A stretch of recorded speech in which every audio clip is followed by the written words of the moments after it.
because he has some sustenance in him, but he has no water to drink.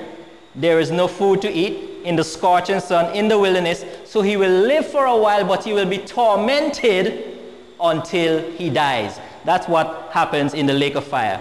Satan will be tormented in the lake of fire until he dies, until he is finally consumed, until he is finally destroyed from the presence of God.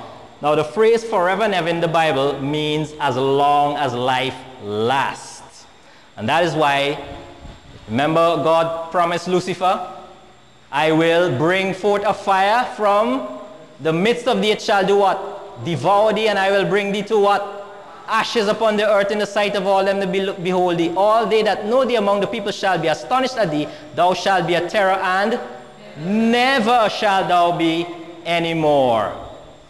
The message in Daniel's vision was, until 2,300 days, then shall the sanctuary be cleansed. So God wanted us to know that the truth about his gospel had been corrupted by the little horn. Remember the little horn was saying, do not pray directly to Jesus Christ, pray through Mary. This is the true gospel, this is the true church, believe in it or be persecuted. And God is saying now, that sort of thing would go on, and before the 2,300 days came, it would have to stop. Let us see it now. In Daniel's vision, Daniel chapter 7 verse 8, I considered the horns, and behold, they came up among them not a little horn before whom they were 3 of the first horns plucked up. So here Daniel sees the little horn come up. And what happens after that? I beheld till the thrones were cast down, and the Ancient of Days did sit, whose garment was white as snow, the hair on his head was like pure wool, his throne was like fiery flame, his wheels as a burning fire. A fiery stream issued and came forth from before him. 1,000 men stood unto him, 10,000 times 10,000 stood before him. The judgment was set, and the books were opened. So when did the little horn arise? 538 AD. When did his power come to an end? 1798. And then after that we see judgment start. And when did we see, according to our chart, when did the judgment start? 1844, just 46 years after 1798. So the Great Day of Atonement began in 1844. It is not a literal 24-hour period, but it is a phase that has commenced. What else happened in 1844?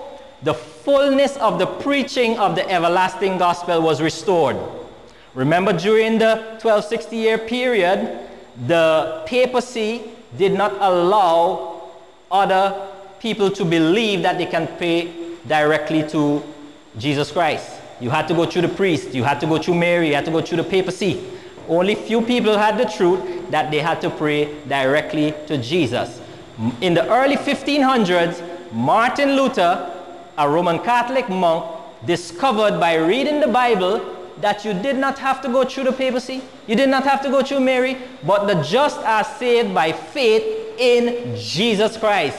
And that was the Reformation began to be preached, and slowly it began to build and build and build and build until the papacy was exposed as having a false gospel. And in 1844, the message of the heavenly sanctuary began to be preached in its full, as the angel promised.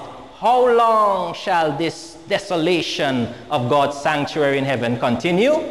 Until 1844.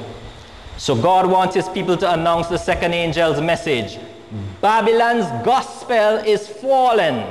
Salvation is through Jesus Christ in the heavenly sanctuary. The judgment hour has begun. This message must be preached with power to counteract the false gospel of the little horn, which, by the way, has really made it back in the whole world again, as we will see in Thursday night's message.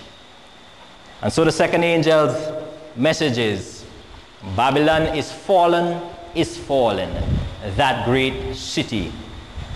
Babylon's gospel must be exposed for all the world to see that it is truly an attack on God's sanctuary. The truth of God's atonement must be made known to all the world in these last days.